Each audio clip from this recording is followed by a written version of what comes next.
the first cold snap hits, it doesn't cause failures, it reveals them. That's why repair calls during that first cold snap increase, because the weak systems fail first. Welcome back to the Home and Life Comfort Podcast. I'm Derek Cole, and today we're talking about something that seems to sneak up on all of us, which is this time of year when you have those warm days and freezing nights. It feels like fall. It feels manageable, but it actually causes stress on your HVAC system because you're going from heat to cool, from cool to heat. All that's happening at one time.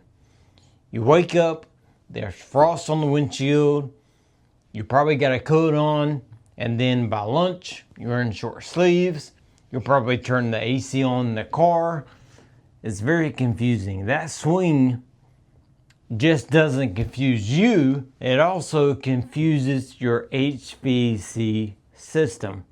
It may run heat overnight, and then during the day, it may run cooling. So you're going to run heat and cool within 24 hours. If you're manually flipping the thermostat from heat to cool, it makes it even worse. So make sure you switch that to auto so the system can control which mode it needs to be in.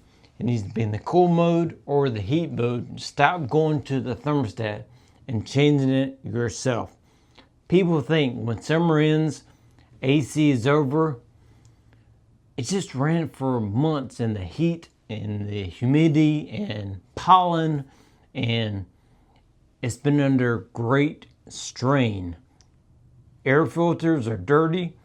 It's dirty. Airflow is restricted.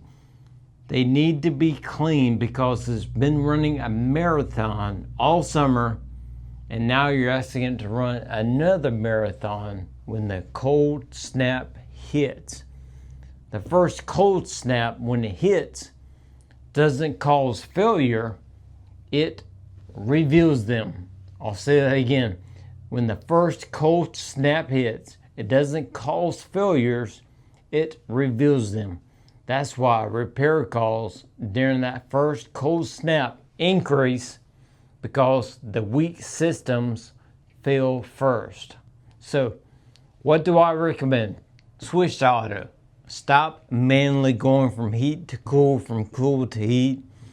If your house gets cold, you turn the heat on. If it gets warm, you turn the AC on. Stop doing that. Switch it to auto. Put your temperatures in there and let the system decide which one it needs to run and when. And don't worry about it. Number 2, schedule your tune-up. Here we call it a happy heat restoration. Wherever you are, schedule that heating tune-up because you want to check the heat strips. Make sure the heat strips are running because you will need them. You want to replace the filters, replace your air filters, and you want to check airflow because, again, it's been running a marathon this summer. Just like if you were to run a marathon, you would love a shower before you went on to the next thing. Okay, your system will love a cleanup shower before it runs the next marathon of the heating cycle. And lastly, check your heat before you need it. If you don't get a tune-up and it's a beautiful day, turn the heat on. Just make sure it works. Okay, you wouldn't jump into a car that's been sitting for 9 months and expect to go on an 8-hour road trip, right? You would test that vehicle out to make sure it's ready to go before you left. You wouldn't pack the car, crank it up, and hopefully make it. No, same thing with the heat. You want to test it to make sure it hasn't run in 6, 9 months, whatever it is. Make sure it's functioning before you actually need it. Comfort never happens by accident. Do the basics before the rush. You don't want to be the one in line calling with no heat because you didn't do the basics now. Do the basics now, save yourself in the long run. If you're local and if you want help, go to simmons1hour.com. Be glad to do it. But I am your friend in comfort and energy savings, Derek Cole.